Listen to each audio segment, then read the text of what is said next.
Oi, turminha, dando início ao capítulo 7 da nossa apostila de ciências. Nesse capítulo 7, nós vamos falar um pouquinho sobre o nosso sistema nervoso. É esse sistema aí que controla todas as informações, que coordena todas as ações do nosso corpo. Então, ele é, sem dúvida nenhuma, um dos sistemas mais complexos e mais importantes do corpo humano. Há muito tempo, se sabe que o cérebro ele é o local da inteligência. Nós sabemos também que o nosso cérebro é responsável por integrar todos os demais sistemas do organismo, seja analisando informações ou gerando respostas. O cérebro também ele atua em funções super complexas, como a memória, a aprendizagem, o pensamento, as emoções. Mas como será que o nosso cérebro faz tudo isso? Como será que eles conseguiram identificar essas funções do nosso cérebro? Através do estudo de cérebro de animais. Então, o que eles faziam? No início, eles pegavam cérebros de camundongo, lesionavam esse cérebro, causavam ali algum tipo de lesão no cérebro desses camundongos e depois observavam que parte do corpo tinha sido atingida com essa lesão. Que parte do corpo do camundongo deixava de funcionar devido a essa lesão. Eles estudavam também pessoas que tinham tido algum tipo de acidente cerebral e que tinham tido alguma parte do corpo paralisada ou alguma função perdida, ou essa pessoa deixava de ter algumas sensações, algumas emoções. Então foi dessa forma que eles conseguiram entender que cada parte do cérebro apresenta uma função específica. Foi através desse estudo de cérebros que eles conseguiram identificar que o cérebro humano ele é dividido em dois hemisférios. O hemisfério esquerdo, que é mais ligado a números, a exatas que a gente fala, ao raciocínio, e o hemisfério direito, que é mais ligado à música, à artes, às emoções. Então, os cientistas falam que nós temos a predominância sempre de um lado do nosso cérebro, de um dos hemisférios, mais do que outro. Então, por isso que existem pessoas que têm mais interesse pela música do que pela matemática ou vice-versa. Mas vocês já pararam para pensar? O que será que aconteceria se o hemisfério esquerdo do nosso cérebro fosse lesionado? Ou o hemisfério direito? Será que existem outras estruturas que fazem parte do sistema nervoso? Então é isso que nós vamos ver nessas próximas aulas. Nós vimos que o corpo humano, ele é um organismo que funciona de modo integrado, Na verdade, ele mantém a conexão entre as suas partes, desde lá das células que se juntam formando os tecidos que se juntam formando órgãos, esses órgãos que atuam aí em determinada função, formando os sistemas e os sistemas formando o organismo.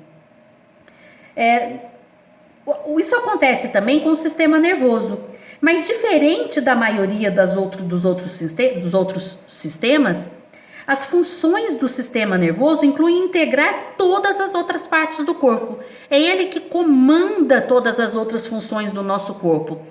Pensem no nosso corpo como sendo um computador. O sistema nervoso seria a CPU. Então é ele que manda em tudo ali, tá? Vocês já pararam para pensar um pouquinho? E como que o nosso coração consegue continuar batendo sem eu mandar?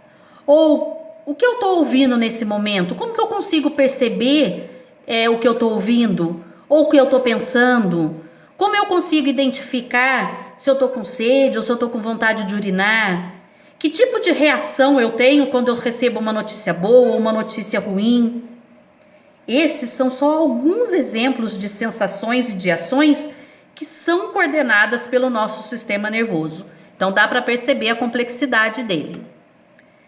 Aí nessa figura nós temos os neurônios, que são as células básicas do sistema nervoso. Para vocês terem uma ideia, até por volta de 1984, os cientistas acreditavam que nós seres humanos nascíamos com cerca de 100 bilhões de neurônios e que nós íamos perdendo esses neurônios ao longo da vida. Hoje nós sabemos que isso é incorreto. né? Hoje os cientistas, através de novos estudos, nós sabemos que o corpo humano ele é formado por cerca de 86 bilhões de neurônios e que, ao contrário do que se pensava, até por volta de 97 anos, o sistema nervoso ainda produz neurônios. Então ele ainda fabrica células chamadas de neurônios, tá bom? Então isso é muito interessante da gente saber.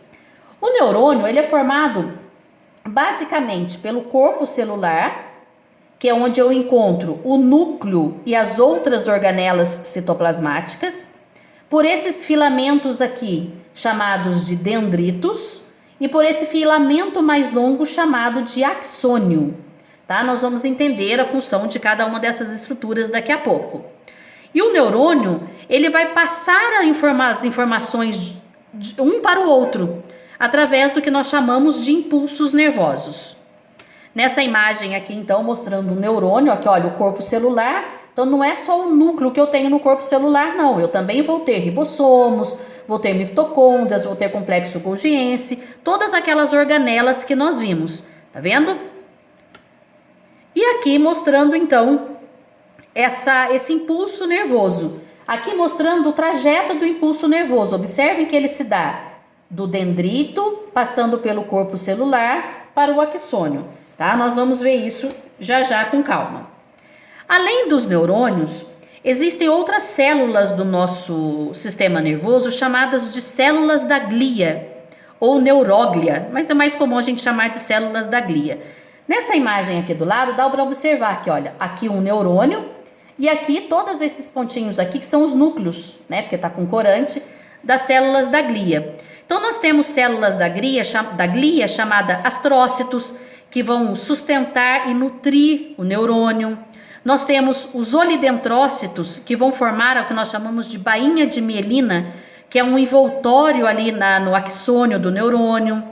A micróglia, que faz fagocitose, que destrói o que não precisa mais. As células de Schwann, as células ependimárias. Então todos esses nomes aí que eu falei, que vocês não precisam decorar, são todos exemplos de células da glia. Essas células atuam como se fossem células de apoio aos neurônios, tá? Então, nós também vamos encontrar essas células da glia no sistema nervoso. Os neurônios, como eu disse, eles vão passar informações uns para os outros através desse processo chamado impulso nervoso. Esses impulsos nervosos, eles sempre vão acontecer naquela sequência que eu falei para vocês. Então, ele sempre vai se dar de um dendrito de um neurônio, passando pelo corpo celular, o axônio de outro. Aí vem aqui, olha. E essa passagem do impulso nervoso de um neurônio para o outro recebe o nome de sinapse. O que acontece nessa sinapse? Olha só que interessante.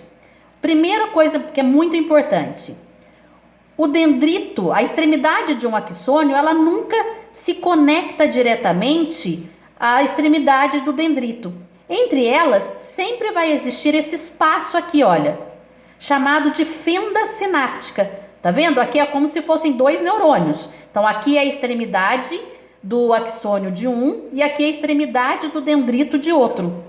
Então, entre eles, vai sempre haver esse espaço chamado de fenda sináptica. É nesse espaço aí que vão ser liberados substâncias químicas chamadas de neurotransmissores, que já eu falo com vocês sobre eles, tá? Aqui mostrando a liberação dos neurotransmissores, é um videozinho só para vocês verem. Aqui, olha, observem aqui a fenda sináptica e aqui os neurotransmissores sendo liberados, então, da extremidade do axônio de um neurônio para a extremidade do dendrito de outro neurônio. Existem essas sinapses aí, essa passagem do impulso nervoso, elas podem acontecer tanto entre neurônios, mas elas também podem acontecer entre um neurônio e outras células do corpo.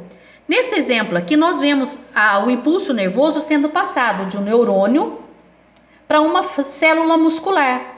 Então, olha lá, o impulso nervoso vai ser passado diretamente para essa célula muscular, fazendo com que ela se contraia ou ela relaxe, fazendo com que a gente, por exemplo, encurte ou estique um braço, tá? Então nós vamos encontrar esses neurônios aí fazendo essa conexão com outras células do corpo.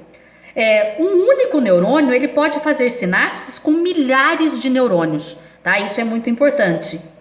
Dependendo do número de ramificações aí que vai existir na extremidade do axônio.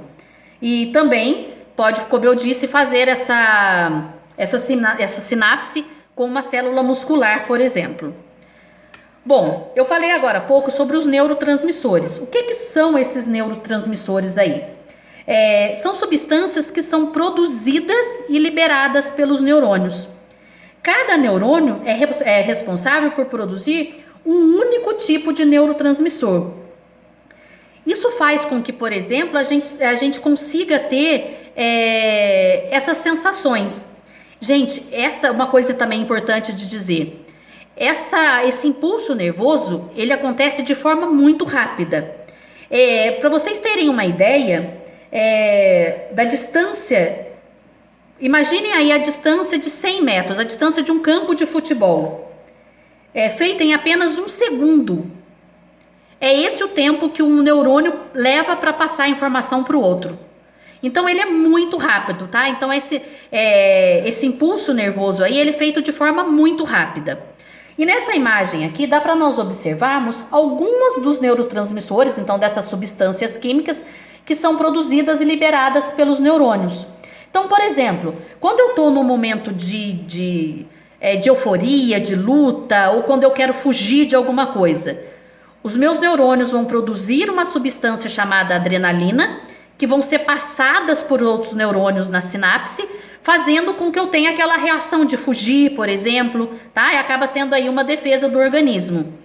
Por exemplo, quando eu tenho aí a liberação da dopamina, é a sensação do prazer. Então, quando eu tenho prazer em alguma coisa, significa que o meu corpo está liberando dopamina.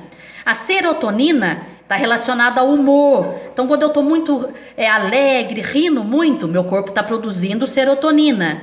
A endorfina é a reação de euforia. Tá? Então, essas substâncias estão diretamente relacionadas aí a esse impulso nervoso. Então, até já na próxima aula.